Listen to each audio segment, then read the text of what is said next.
All right, we are live and get ready to do the post-game show here in just a couple minutes.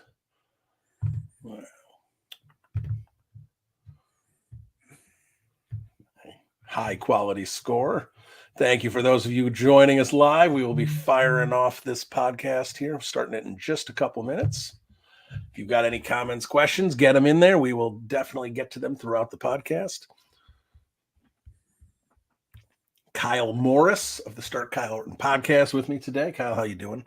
Oh, how could I be any better after watching that? I stayed up late to cover this. I'm so excited.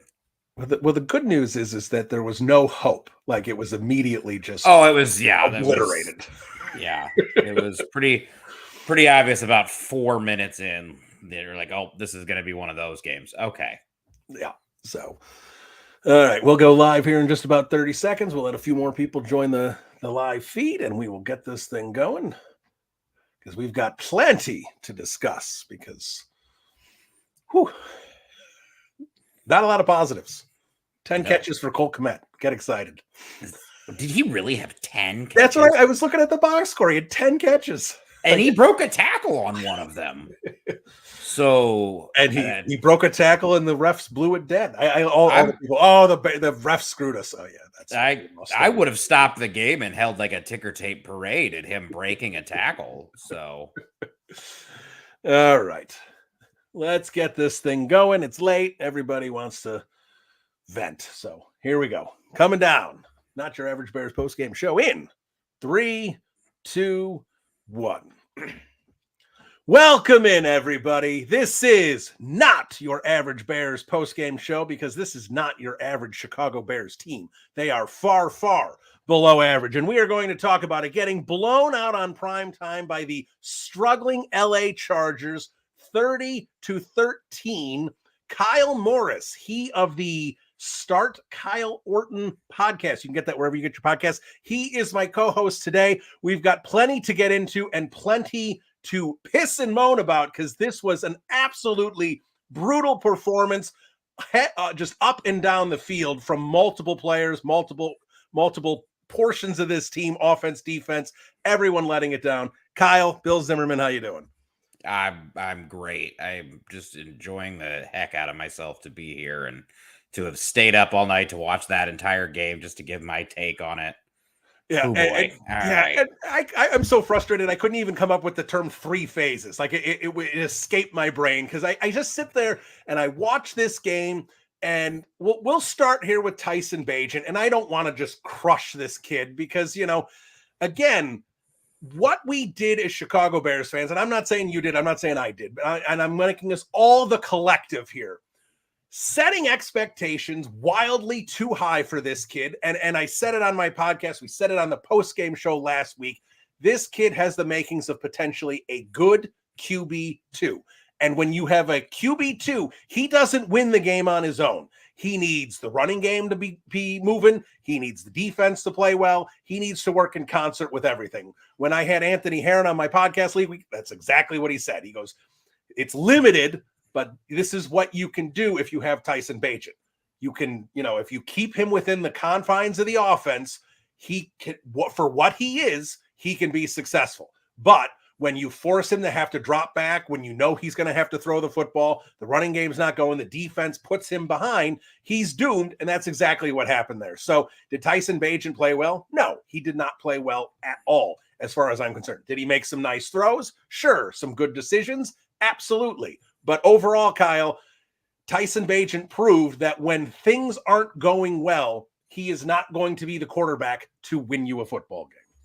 Well, it is the same. I mean, from the minute Tyson Bagent stepped onto the field, it was like I had the gift of prophecy. Like I could tell you he was going to win a meaningless game by playing on schedule and relying on the run game and the defense. And then you could predict every article that was going to be written in response to that. You could predict the way the fan base would split into camps immediately.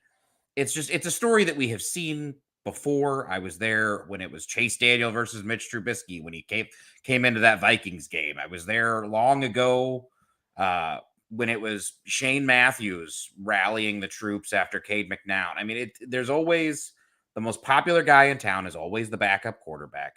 That backup quarterback is always a guy that people are relieved to see at first when they come in because they are frustrated with the starter. And when starting quarterbacks underperform, they tend to do so in very similar ways. It's always that they're holding the ball too long. It's always that there's too many turnovers. And so when that backup comes in and he just hits the top of his drop and snap throws the ball to the fullback, he looks so quick and decisive and it looks so great. But the reason he's doing that is because he's a limited player and limited players have limited options. He's not cycling through his progressions way faster than Justin Fields does and making the right throw a full second faster. He has maybe one option in the progression. He's looking at that and then he's checking it down. He's not doing any more than he's being asked to do. And you have to be cognizant of what he can be asked to do.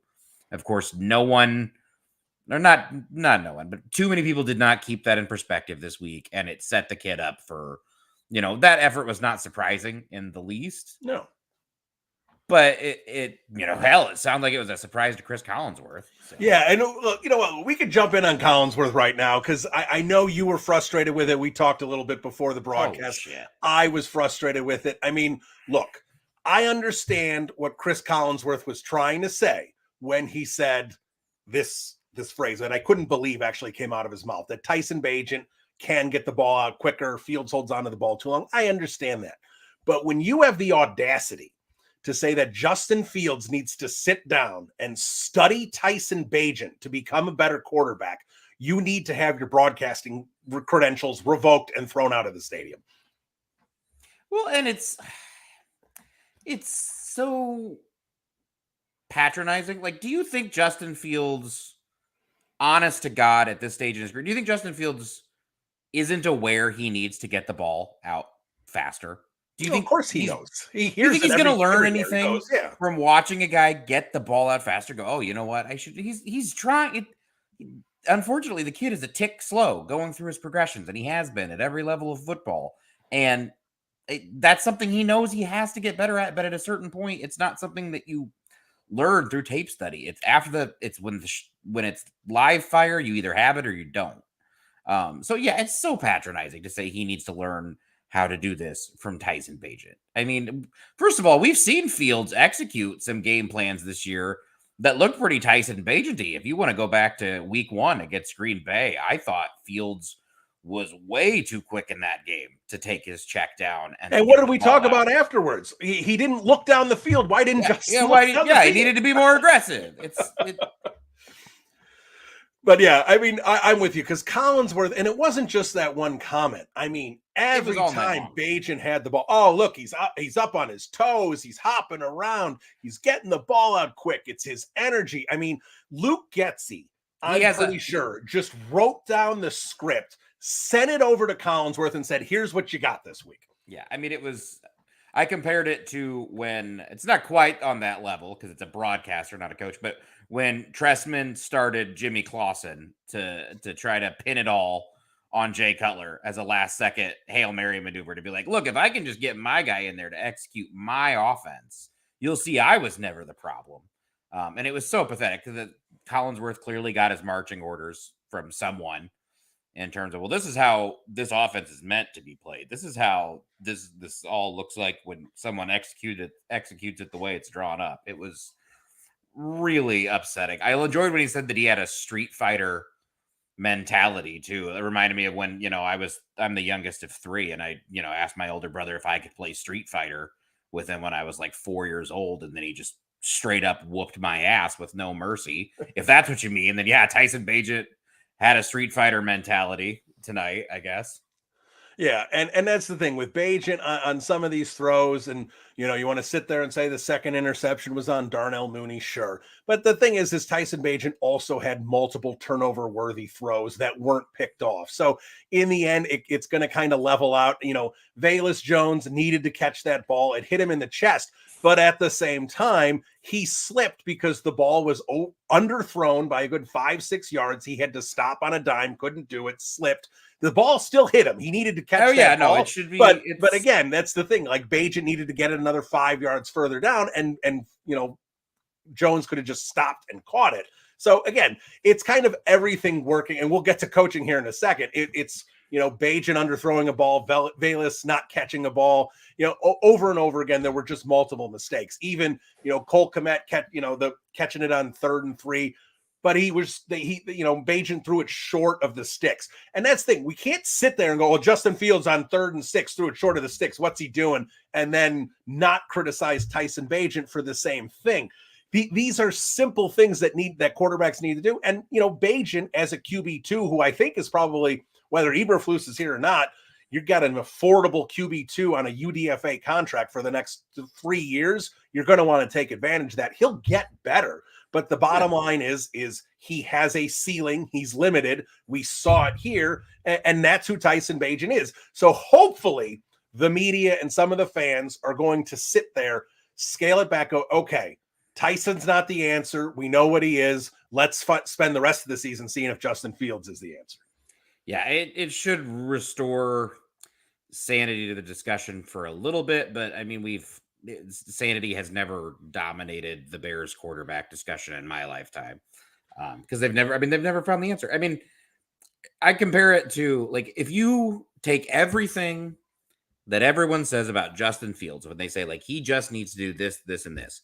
There's a quarterback in New England who is literally just built entirely of the things that Justin Fields can't do, and Mac Jones. He does all of those little things, and that everyone always says that if Justin Fields just did them, they'd have a perfect offense. And the Patriots can't score points to save their lives. They went like 33 consecutive drives without scoring a touchdown or whatever. Justin Fields is an extremely talented, extremely gifted guy who can make big plays, and we know he struggles to make the small ones. But you can't have a guy like, as much as people want to mythologize and pretend like Tom Brady, for example, had mediocre physical skills. He did not. People love to pretend he did. He didn't. There's always this myth that if you just find the guy that executes everything to perfection, that's all you really need. The talent is irrelevant. It's not. You need to find the guy that takes the check down when it's the right play and forces it downfield when it's the right play. And finding that balance is why there's only maybe 5-6 guys in the league at any given time that you feel confident can do both of those things when they're supposed to. It's hard. It's never as simple as people want to make it sound on either side of the coin. Yeah. And yeah, Fields, we're going to have the last 2 months of the season here, roughly, assuming he's coming. I assume he's going to come back against the Saints. If the coaches were kind of sitting there going, maybe we should let Tyson play a little bit more. You don't want him to play that defense because, last thing to say here on Bagent, the Chargers pass defense is literally one of the worst in the league. They have been terrible. They have been torched all season long. Brandon Staley has done a terrible job. And that defense is the one that just completely bottled up this offense. So before you sit there, oh, well, the Chargers should be better than their record, and they absolutely should be. It's this defense has played very poorly. So, kind of the last thing on Bagent, before we move on to coaching, because there's plenty to talk about with the coaching. This is when you play the Raiders and you play Brian Hoyer, that's the type of game that can happen. When you play Justin Herbert and even a bad Chargers defense with Tyson Bagent, it's just not enough. Well, I mean, there is no quarterback in the NFL more perfectly calibrated to pick apart the predictable soft zones that Matt Eberflus likes to run than Justin Herbert. Justin Herbert is a god at getting the ball out quick. So 15 straight completions to start the game. Absolutely. I mean, I honest to God, I don't know that he would have been more successful throwing against air. Yeah, I mean, it was a cakewalk for Justin Herbert. He had what, 45 roughly dropbacks in the game, 0 sacks. We don't have pressures yet, but he was hit twice. One of them, yeah, TJ Edwards leveled him. He did. He got it smacked him pretty good. I'll give but TJ that. But still, 2 hits, maybe a few pressures, and he just dropped back, had all day to throw. And that's what we talked about with Matt Eberflus, with Justin Herbert. When you're going to have to go up against a quarterback, the quality of Justin Herbert, you're going to have to figure out how to put pressure on him. You can't let him be comfortable. You let him be comfortable. Look, Jordan Love is terrible. We are halfway through this season now. We have seen it, Bears fans. The Packers are terrible. There's plenty of things going into it, but Jordan Love leads the way. And Jordan Love was comfortable in week 1 and picked apart this defense. If you think Jordan Love is going to be comfortable and pick apart this defense, Justin Herbert, a top 5 quarterback in the league with one of the best arms, he had all day. It was embarrassingly bad. Matt Eberflus's defense, he made no adjustments. I saw some people saying, oh, well, they look better in the second half. No, they didn't. The Chargers started running the ball. Yeah, the Bears shut down the run. Congratulations. Yep. When it was already 17-0 and they didn't. The Bears, the last 2 seasons, have really done a fantastic job of demonstrating the value of that 80s mentality of we got to run the ball and we got to stop the run. Because last year they were the best team maybe ever in Bears history at running the football. And this year they have been doing some historical stuff in terms of stopping the run. And the answer, folks, is 5 wins in, 26, 27 games at this point? It's just not, you can't build a roster like that anymore. Like, you can't go into games with your game plan being like, we are going to get off the bus running and we are going to stop the run, and then have that pass rush and that coverage scheme and just expect to win. Because Justin Herbert he's been raised since he was a kid to throw the ball 40, 50 times. He is perfectly comfortable, if you're not going to pressure him with your front 4, dropping back and throwing it 45 times and just picking your little zones apart all night long. Doesn't bother him. He doesn't have a run game, whatever. He'll check it down. He'll be his own run game. He doesn't care. That you have to have something better. You have to have some kind of answer. It's great that you can stop the run, but it does not matter if it's 3rd and 8 and you can't pressure anything. Yeah, and this is the Matt Eberflus defense. Like, this goes back to the Colts. He likes to stop the run. And what did he do? He picked, Rasheem Green is a run stopper. Andrew Billings, who's having a great season, run stopper. He picks up defensive linemen, and he's got influence. This is not just Ryan Poles picking his guys. This is Matt Eberflus working with Poles and picking the guys. Why do you think they spent on linebacker? This is to fit his defense. He likes run stoppers up front. He does not like pass rushers. I do not understand that in 2023 that you are not interested in pass rushers. I bring it up all the time, and I think I sound stupid, but I'm going to do it anyway, and I'm going to bring it up again. Terrell Lewis, and I understand he's not even playing. He would be valuable on this Bears team because you can stick him out there on 3rd and 8 when they're throwing the football and tell him to go after the quarterback. He can't do anything else, but Eberflus didn't see any value in that. He'd rather have his run stoppers. I mean, Dominique Robinson has been a failure. He finally had the inactive scratch. He sticks with these guys. And I know Robinson was a Poles project, but still, they didn't have anyone else because of what the decisions that were made in August and in September to construct this defensive line.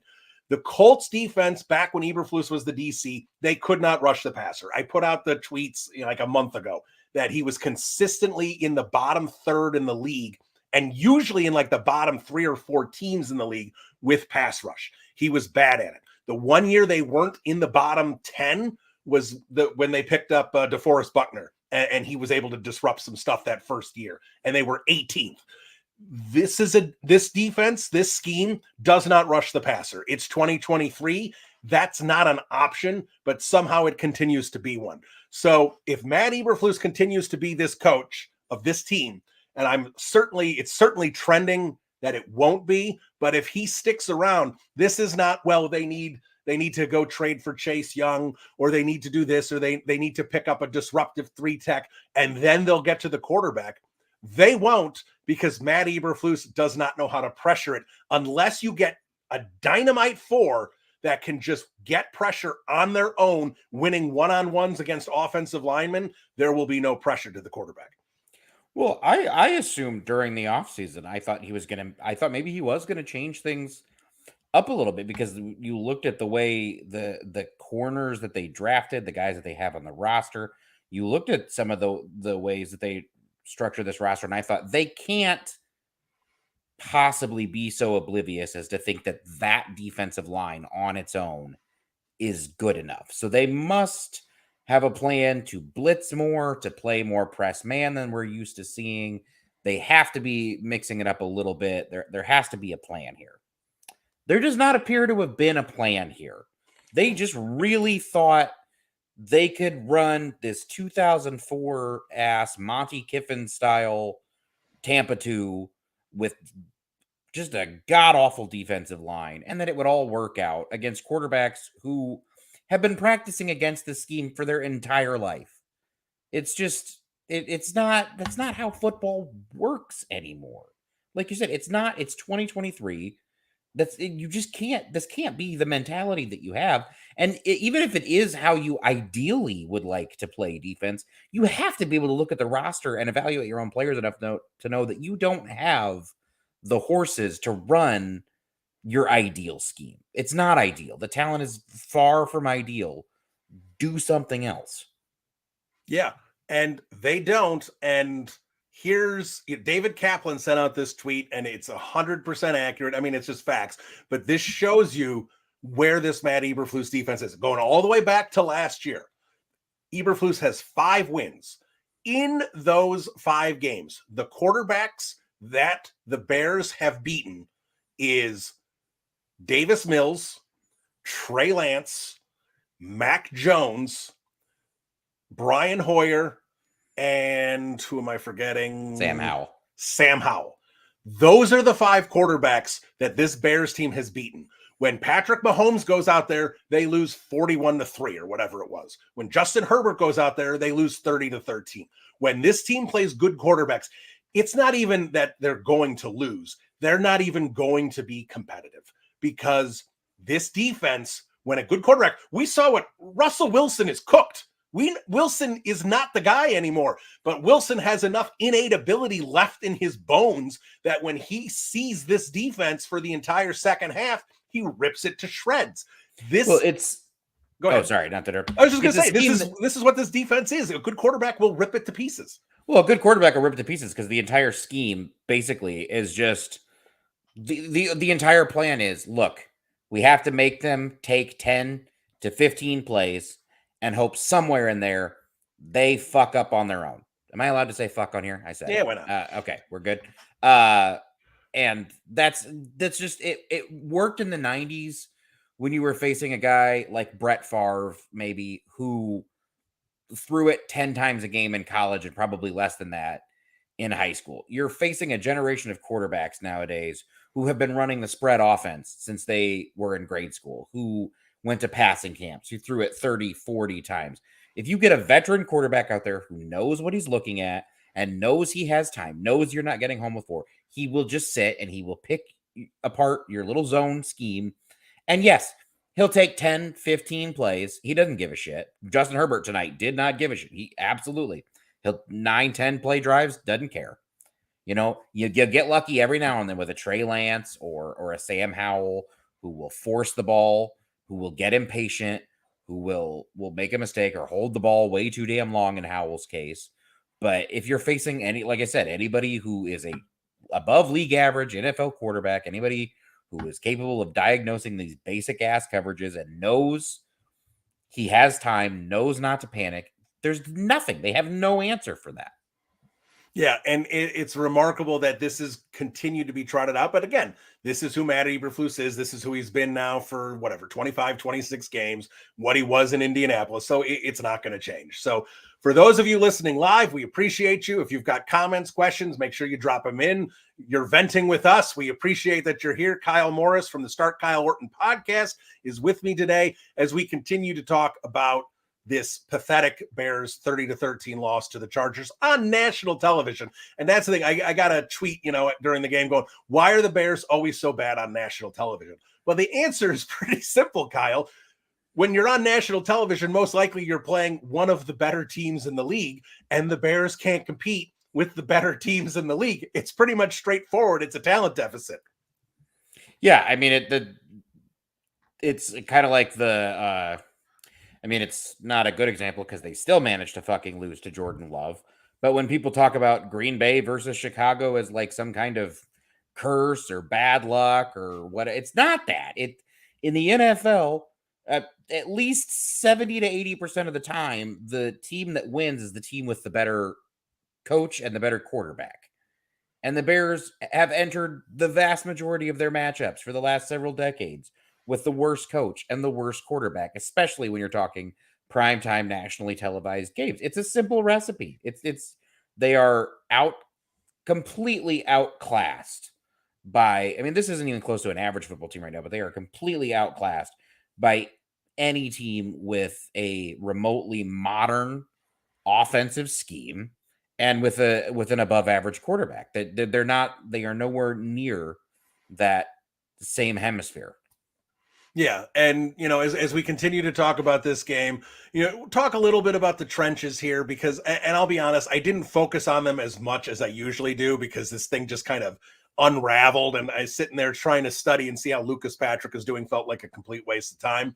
But couple notes I did have. Haven't had a chance to watch Khalil Mack much since he's left. I don't sit there and put on Chargers games very often. And I kind of assumed I was going to see a little bit more of a cooked Khalil Mack. I know he had the six sack game against the Raiders, but I kind of assumed I wasn't going to see. And Mack isn't that same dominant force that he was in 2018 in Chicago and with the Raiders before that. But he's such a good, smart football player. I mean, like the Trent Taylor reverse which is not a good idea. Mack didn't bite on anything. He was there. He was ready for it. A loss. The trick play, he knew to cover Bagent and just split out with him and blew up the entire trick play, and Mooney had to run the ball. Just seeing Mack play and seeing him play just intelligent football, even if he's just not the guy that is just going to steamroll the offensive line as much as he used to, was good to see. And in terms of from the offensive side of the ball with the Bears, and it didn't seem like the blocking was horrendous, but Cody Whitehair getting smacked and I get it was Joey Bosa. Like that's why Cody Whitehair, to me, it does not make any sense to continue to roll him out there and play him. Put Ja'Tyre Carter out there. Whitehair, there's no benefit. And I understand Whitehair had a good game against the Raiders. It's not like he can't play at all, but at this point, there's no benefit to having him out there. It's a wash put the younger guys out there, at least have these guys get some reps and get some, some experience out there, because continuing to trot out Cody Whitehair and even Lucas Patrick for that matter. I do not like Doug Kramer as a prospect, but I'd like to see him out there at this point. And I know the Bears coaching staff isn't in the let's just play the kids and see what happens, because they're going to start doing whatever they can to keep their job, and to keep their job, they have to get wins. So this isn't going to be a collective, let's let the kids play. But I also think at the same time they are shooting themselves in the foot, because they are not putting out the best five. No, I mean, that's what you were saying. They're not in play the kids there and let's try to win mode. I don't know that even from that standpoint, you're making the right decisions with that offensive lineup. And I don't know. I was talking about Darnell Wright and how when I was arguing for drafting an offensive tackle with that 9th pick, what became the 10th pick, people were like, well, rookie offensive tackles usually aren't very good anyways. And I was like, well, it kind of depends on what you mean by good. Like if you're going by some kind of grading system, you might have a guy like Larry Borum, who over the course of a season, because he has fewer outright negative plays, rarely completely messes up, he might grade out better overall than some talented rookie. But on his good plays, he is not elevating the ceiling of your offense. He's just okay. He's just okay all of the time. And sometimes it's worth rolling with a rookie, because, I mean, Darnell Wright, he has had usually about once per game, honestly. He's had one play where he just completely whiffs, where he gives up a sack. It's usually really bad. And then there's about 50 plays where you are watching him just destroy people, especially in the run game, and he raises the overall ceiling of the offense. And so, like, if you put Ja'Tyre Carter at center, and I don't know if he can snap the ball, but I don't know if Cody Whitehair can snap the ball. The tape so far would indicate no. So I don't know if Ja'Tyre Carter will, on a snap by snap basis, overall grade out better. But do I think he could have a number of plays where his athleticism, where he could raise the ceiling of the offense, where they could get a push that they just don't get from the guys they have in there? Yeah, it's worth finding that out. I think he has flashed a little bit of that in the games he has played. Yeah, absolutely. And that was the thing. Like, Carter actually played some center at the Senior Bowl. I know that as a fact. And someone was actually even telling me that the Bears were flirting. This is all the way back in the off-season program back in May. The Bears were flirting with having him work at center a little bit and, decided against it.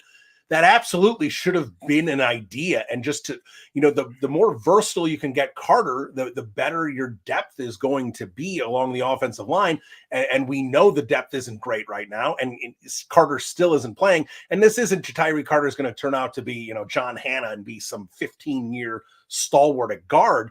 But get the guy out there, get him some reps, because your veterans just aren't producing. And you see some of these pieces coming together, right? And Braxton Jones hopefully will be coming back in the next couple games.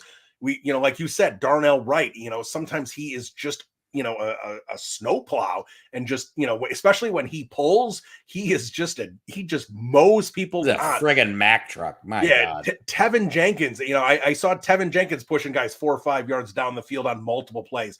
That's what he can do. Nate Davis, if he can get back healthy, high ankle sprains for offensive linemen are terrible. But Nate Davis was playing well. You're starting to see the pieces coming together, but you're not seeing it at center. And when Nate Davis comes back, if they put Tevin Jenkins in a rotation or some stupid ass thing to keep Cody Whitehair on the field, I don't trust Morgan. I'm only laughing because they totally could. Like, right? No in a couple weeks, if Braxton Jones and Nate Davis are back and Cody Whitehair is on the field, even if they're like, oh, we'll put him back at center. No, he can't snap. Cody Whitehair needs to stop playing football for the Chicago Bears. I said it at the end of last year. Cody Whitehair was clearly cooked. It sucks. I liked Cody Whitehair. He had a good 6-7 year career here, but it's time to move on. And they keep shoehorning him into the lineup, and it's just not working. And I don't trust this coaching staff when this team does get healthy along the offensive line, and hopefully it is in the next couple of weeks, that they're going to put the best 5 out there. Again, I don't know who the 5th best is to play center. It might be Lucas Patrick. It might be Doug Kramer. It might be Dan Feeney. I don't know who the center needs to be. At some point, they have to take a look at Feeney at center. They traded a 6th-round pick for him. Like, you have to just. He's got 2 snaps on the season, I think. And I mean, if you're telling me that, like, what you're seeing in practice is that Dan Feeney is worse than what you have at center, well, then I want to know that, because that is, to me, an indictment on the general manager, that he gave up a pick for somebody who is worse than Lucas Patrick, who was again acquired by that same GM and has been a massive disappointment. So, I mean, that's another data point that I need anyway. So at some point, I'd like to see what you've got in Feeney. And if you're straight up telling me that we can't even see that because you just know that this guy is worse than what you're getting from Whitehair and Patrick, that is still a strike against this administration. Yeah, absolutely. And we can talk about Ryan Poles here in a minute. I do want to say one positive about this, and there weren't a lot of positives to take away from this game, but I will say DJ Moore is such an asset to this team. And I knew he was going to be good. I had all the faith that was a great move from Ryan Poles. He gets credit for it. Getting DJ Moore here, getting a true top-end wide receiver. I had no idea how good he was at breaking tackles. I mean, he gets the ball in his hands. He's just swatting away defenders. He constantly is picking up an extra yard, an extra 5 yards, breaking free for an extra 30 yards, because he is so hard to bring down. That is an aspect of his game that I did not understand and appreciate, because again, Carolina Panthers football wasn't something I was watching regularly, more of a, scanning the box scores for DJ and then watching a little tape after they picked him up. But that was an incredible acquisition, and he is such an asset to this football team. Yeah, I mean, he looks like a very good football player, so you almost can't believe he is a Chicago Bear.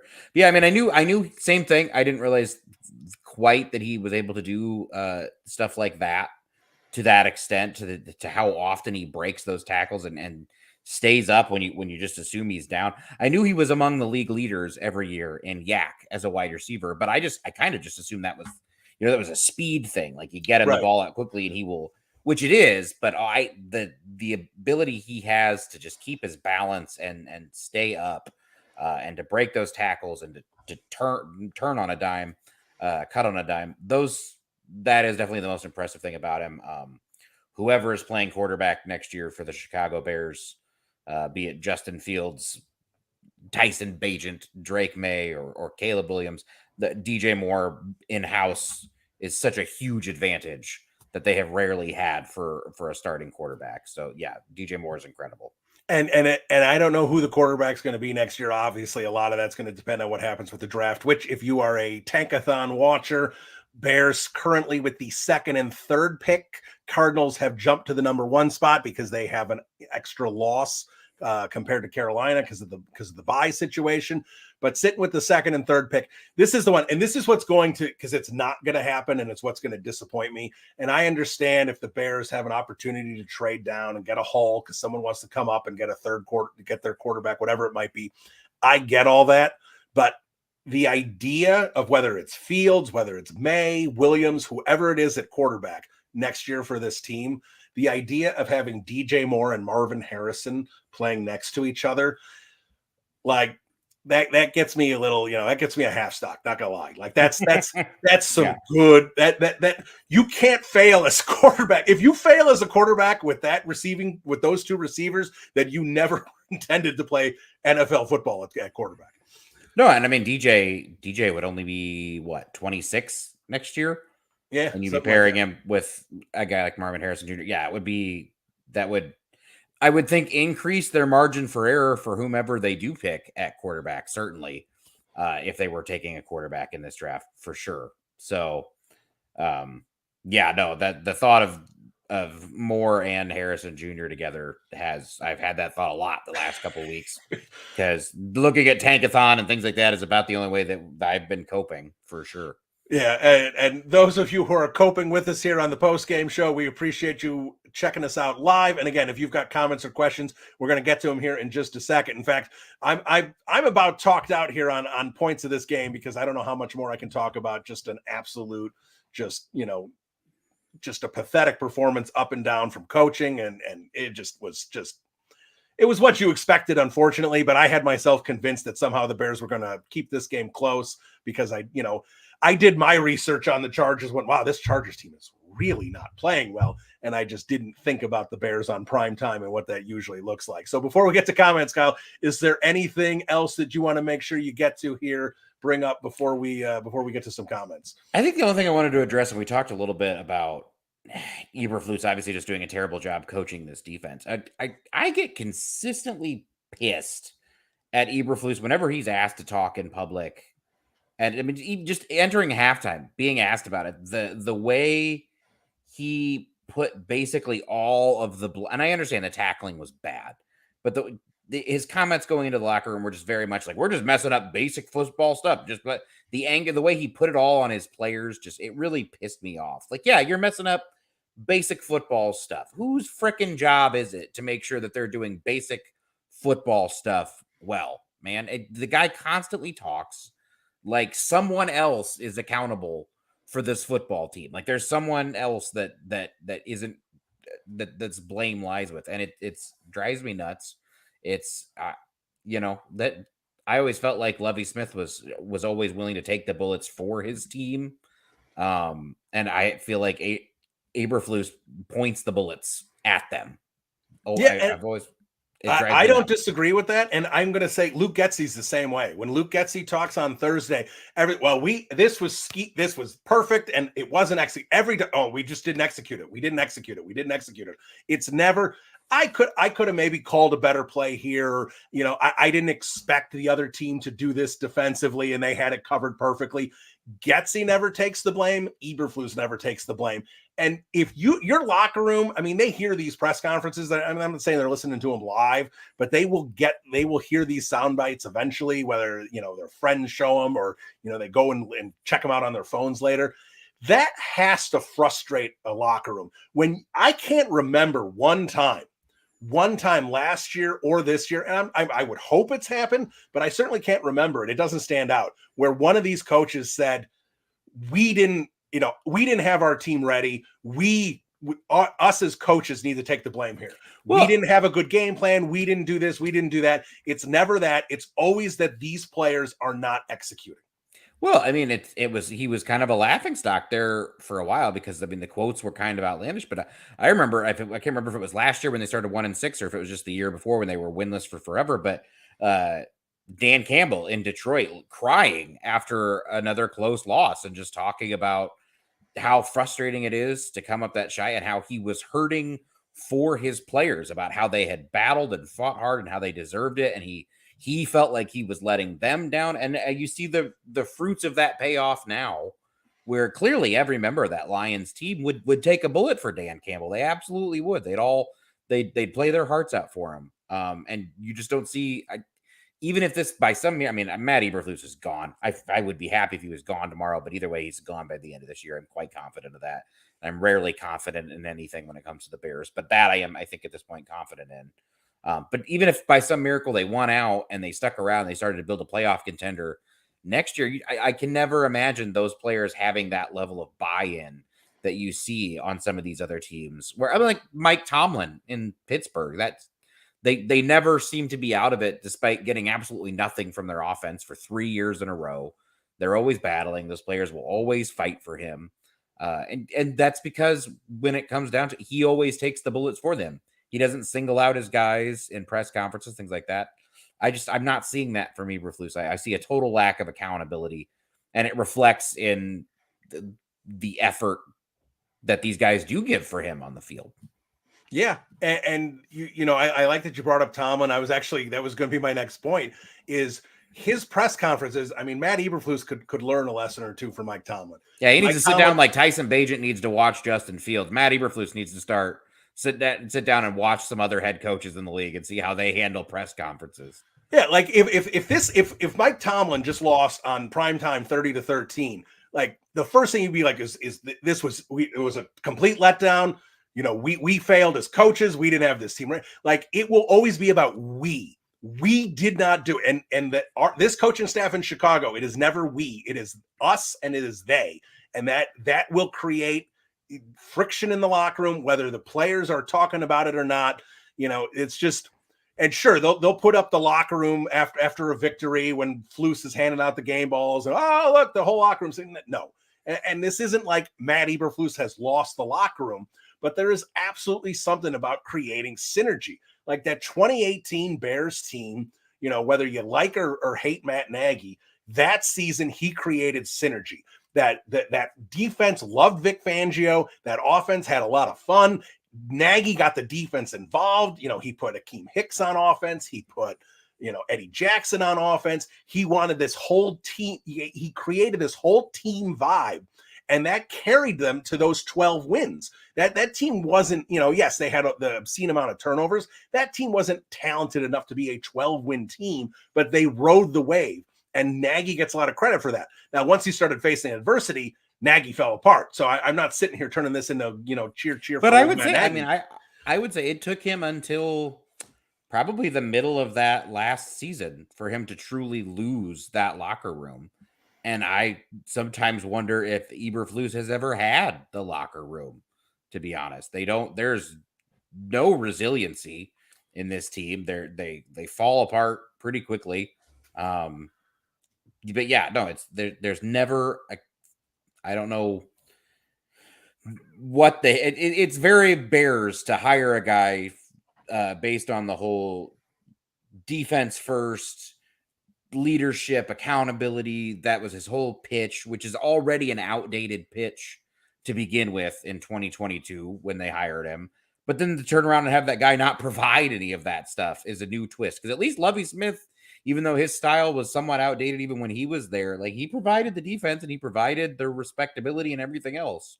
So he held up his end of the bargain, I suppose. But yeah, it's just a ridiculous. Can we be honest here? The hits principles, that sounds really good for a high school team. To me, if you're trying to have a bunch of 26, 27-year-old adults buying into this kind of nonsense, like,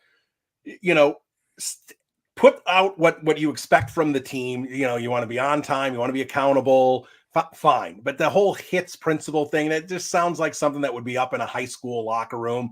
And it's just, it seemed, and I understand we've had hits principle here before, but to me at this point, like it's just foolish and it's corny.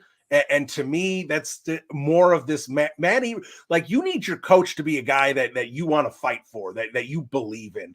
And even when they had won 2 out of 3 here going into this game and all, I can't buy in that this team, it just loves Matt Eberflus and thinks they want to fight for him and all this.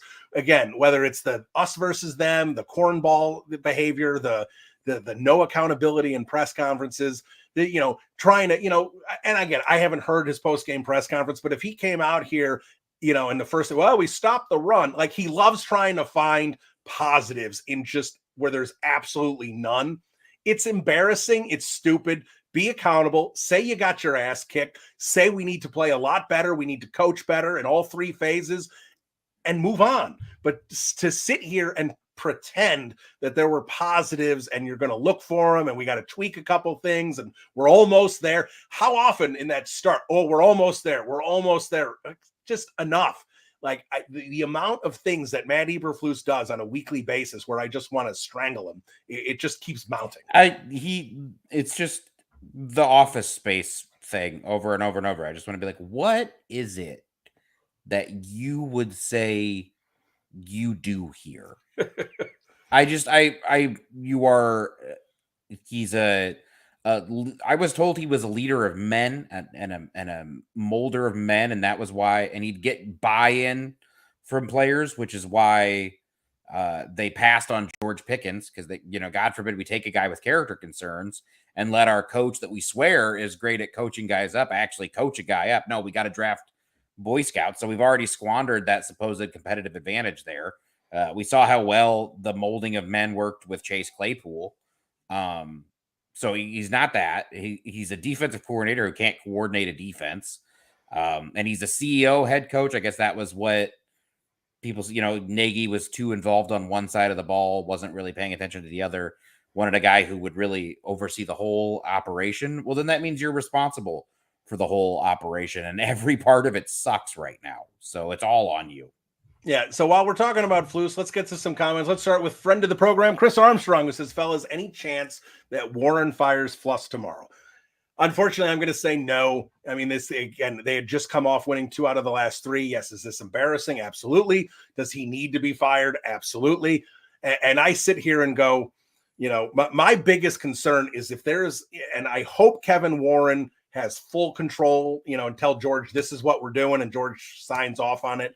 I certainly hope that's the dynamic. I don't know what the dynamic is. We're going to see this offseason exactly how much power Warren has. But I bring this up and people say, oh, it doesn't matter. But to me, it does. It has to be so bad for George McCaskey to make these type of decisions. He kept nagging Pace for an extra year when he shouldn't have. Mark Trestman remains the only coach in Chicago Bears history to be fired with 2 years left on his contract. Matt Eberflus is going to have 3 years left on his contract. This thing needs to be a shit show. That's how Matt Eberflus loses his job. It's certainly trending that way. But if they recover in November and December and they beat the Panthers and they maybe beat the Vikings or the Packers and the Cardinals and they win 6-7 games here, I don't think that's going to happen. But if they piece together some meaningless wins after the season is lost, I don't trust George McCaskey to make this decision. I trust Kevin Warren if he's allowed to. Anyone who I've talked to about Kevin Warren says this guy is the real deal. He's a really good executive. Mm-hmm. So I'll believe that until I see otherwise. But I worry that George still makes decisions. And if he has a reason to keep Matt Eberflus, he will. So will he get fired mid-season? I don't think so. It's certainly, I believe he will be fired at the end of the season because they won't have a choice. But I really want to make sure this coaching staff leaves them no choice.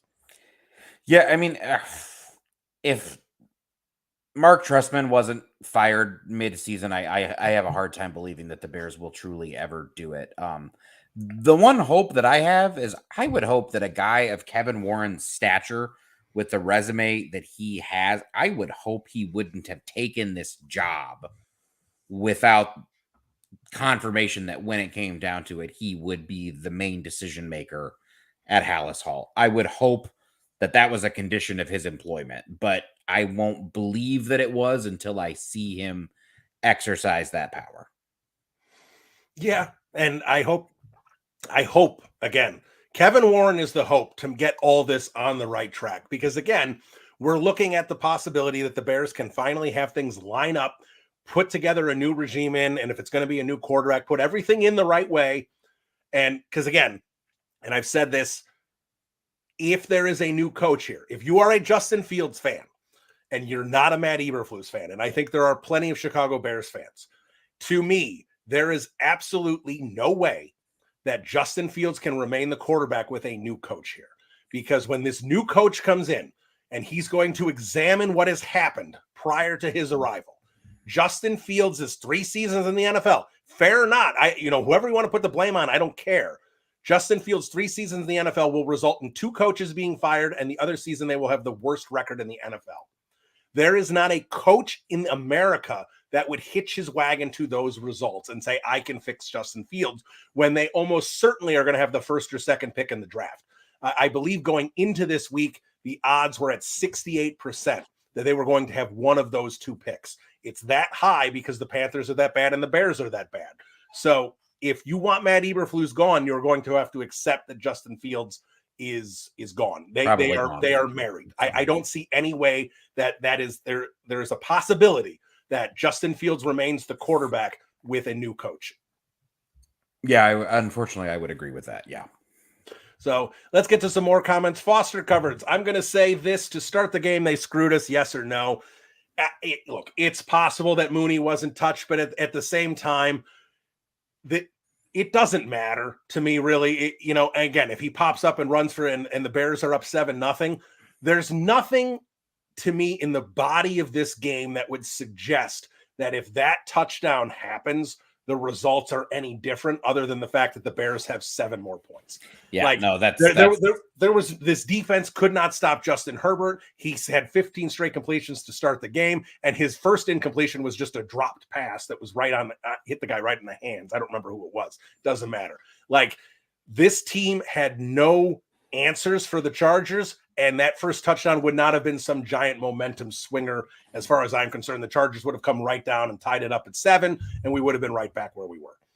Yeah, I mean, people, whenever someone's like, well, that could have turned the whole game around. I mean, not really. And if one bad call is enough that really changed your one drive was enough to change your mentality as a team, that you folded because you didn't get that call, then you didn't have what it takes to win that game anyways. That you're soft. If one missed call is enough to really get you like that early in the game. I understand if it's, late in the fourth quarter and you had a bad call that really screwed you out of the game, tying touchdown or something. But if one first quarter drive, one bad call was really enough to turn the whole game around for you, you were never in that game to begin with.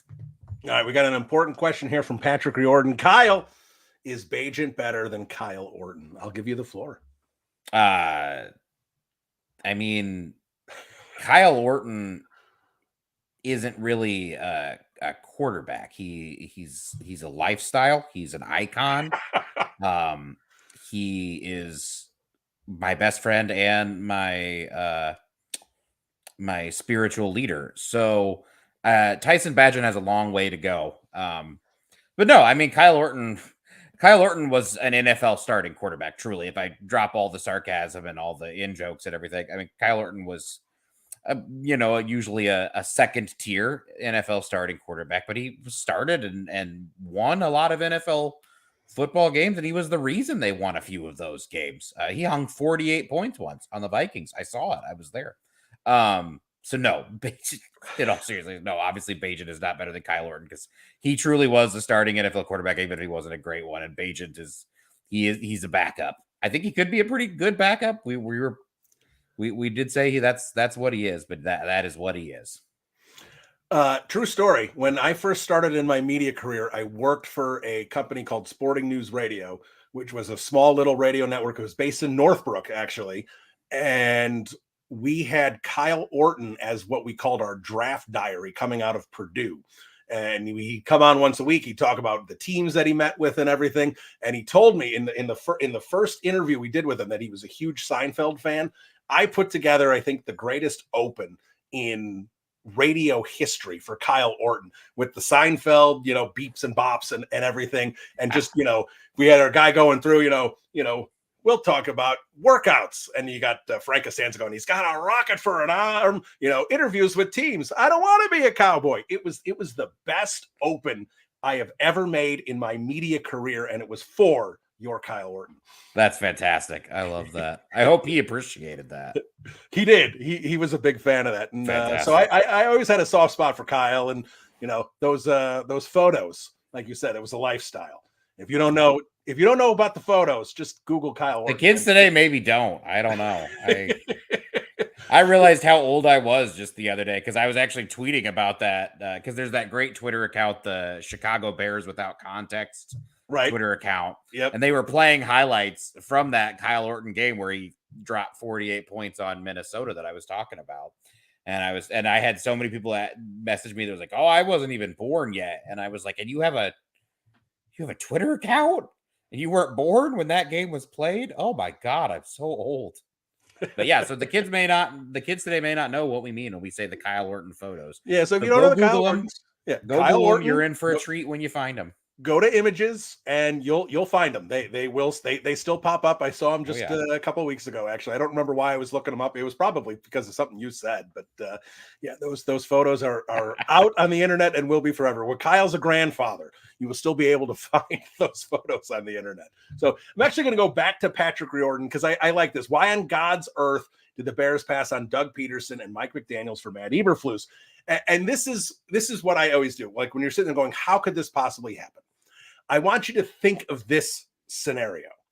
Bill Polian and his 80-whatever-year-old self is sitting there in an interview. And Bill Polian, mind you, was not at Hallis Hall. Bill Polian did all this on Zoom. So you got Bill Polian in a computer on a Zoom box. You've got, let's say, George McCaskey, and they sit down with Mike McDaniel. And Mike McDaniel, in his Mike McDaniel style, starts making wisecracks and talking about his offense and his vision. Could you imagine just the blank stares that Polian and McCaskey would have at that point? There is no shot that someone like Mike McDaniel would have been hired by this organization when this is what you're doing. And Bill Polian was a very successful, general manager. He put together the Buffalo Bills, the Jim Kelly teams that I don't think a lot of people realize because he's always associated with the Peyton Manning teams, which of course are more recent. He was a very successful GM. But when you keep hiring guys Polian hasn't been in the league for a decade. You keep hiring guys like this to make these decisions. You're not going to find Mike McDaniel and give him an opportunity. You're going to find, again, why do you think part of the reason Matt Eberflus got this job? You talk about Lovie Smith's cover 2, which is the only era they had, I don't want to even call it sustained success, but they had some level of success over multiple years because of that defense and that defensive style and the hits principle. It was almost like throwing them back 20 years into something that once worked and thinking it might work again. That's what's going to happen. So if Kevin Warren hopefully is a forward thinker and is going to lead this coaching and maybe GM search, maybe they can find someone creative and interesting. And, you're not going to find Sean McVay. You're not going to find Mike McDaniel or Kyle Shanahan. Well, maybe Kyle Shanahan because of his father, but you're not going to find these innovative coaches when you keep going to Ernie Accorsi and Bill Polian to make these decisions. Yeah. And as for why they passed on Doug Peterson, I personally think the main reason that Peterson didn't get serious run there is because he on paper is very similar to Matt Nagy. Obviously much more successful, but we heard every time the Bears played the Eagles during their tenures about how close Matt Nagy and Doug Peterson were, how they were best friends, how they came up together under Andy Reid, how they were roommates on road trips, et cetera, et cetera. The scheme is very similar on the surface. So I think that was why Doug Peterson never got much of a look because they had just fired Matt Nagy. They didn't want to hire a guy whose resume is extremely similar. Obviously, it would have been a much better decision than what they did, but I still assume that is why. Honestly, that's why my worst fear is they might pass on Drake May just because he's a quarterback from North Carolina who wears number 10. Like, oh, we already made that mistake once. We can't do it again. Even though it wouldn't be a mistake this time, in my opinion. So, but yeah, I agree. Peterson, it's the Andy Reid tree. It was, you were going to hire the same guy. So yeah, cloudy future. Let's go to that one. In my mind, 2 more wins saves Eberflus's job just because it's the Bears. To me, that's a 0 chance. 4-13, no chance. He is absolutely gone. I think 5-12, he is absolutely gone. To me, it's the 6 wins where it gets a little interesting. And to me, Kyle, here's where it's interesting for me if it's 6 wins. If they have 6 wins and they have like the 3rd pick and the 7th pick, I think the answer that, the decision might be different than if they have the 1st or 2nd pick. Because I think Kevin Warren is smart enough to say if they are going to absolutely have Williams and May as their quarterback, that Matt Eberflus and Luke Getsy will not be the right coaching staff. But if they, if Panthers win some games, they have the 4th, 5th pick where they may not be going quarterback. Obviously, they still could, but now you're picking the 3rd or 4th available quarterback at that point. And maybe you'll say, all right, we're going to go get Marvin Harrison and we're going to keep Justin Fields. That kind of situation to me, I think 6 wins is where it's questionable, and it kind of depends on what exactly the layout of 2024 is. And to me, 7 wins, to me, improving from 3 to 7, Eberflus saves his job, even if they're meaningless wins, and he shouldn't. I think that happens. Again, I don't think this Bears team has the ability to get to 7 when you see these type of losses on primetime TV. But that's my belief. I think 4-13, though, cloudy future, he is absolutely gone. Yeah, I think it takes a minimum of 7. I think before the season started, he probably keeps his job with a spirited 6-11, where it's like, okay, they won 6, but they were a handful of plays away from winning 9. I think that Eberflus, they argue that they're building the program right, and they just roll it on back. I think before the season 6, as it is right now with the way it has looked, I don't think 6 is enough. I think 7 is where the conversation starts. But yeah, 2 more wins isn't going to do it. Not for anybody. I really don't believe that. Yeah, because look, and again, this team can lose to anybody. So I am not assuming wins. I absolutely don't think they're going to beat the Saints next week, but I do think they could absolutely beat the Panthers. I think they could absolutely beat the Cardinals. If you're they could beat a Vikings team that doesn't have Kirk Cousins. He's out for the year. It could happen. Absolutely. It really could. Absolutely. Yeah. So suddenly you've got 3 very winnable games left on this schedule. So that can get them to 5 pretty easily. That's why I'm saying 6, 7 wins is where they need to be, because that means they went out there and they beat Detroit or they beat Green Bay. And yeah, Green Bay's terrible. It's going to be the last game of the season. So who knows who's going to be playing then. But if you don't think that beating the Packers is going to be a notch for George McCaskey, be like, hey, he beat the Packers. It doesn't matter. It doesn't matter if I was playing quarterback for Green Bay that game. George is going to be excited if that happens. So that's where the conversation is to me. You got to get to that 6, 7 wins, because that at least means you didn't beat crap. Yeah, that's what I would agree. I think it's 7 is the minimum. All right. While we wrap this up here, is there anything else, Kyle? Final thoughts? Anything you want to say about this wonderful performance by our beloved Chicago Bears? Not really. Mostly because, I might have been one of the few people I think who this is exactly what I expected, and I think it's because just because I've seen, as I said earlier, I've seen the Bears backup quarterback folk hero movie play a couple times, and it always starts with the one scrappy win over a really bad team, and then they play a team that's a little bit better, and they get smacked upside the head, and that's about what I expected. It's not a surprise, and the same thing that of all people David Kaplan pointed out. I have yet to see Matt Eberflus even slow down an above average quarterback. And so I didn't think they'd have any answers for Justin Herbert. It's not even disappointing at this point. It is the reality of the situation. It's so not surprising. Yeah. And that's the thing for me is I'm frustrated with myself, because I started buying in. When I say buying in, I was buying into a little bit of what I thought this team was based on what they had done the last month of the season.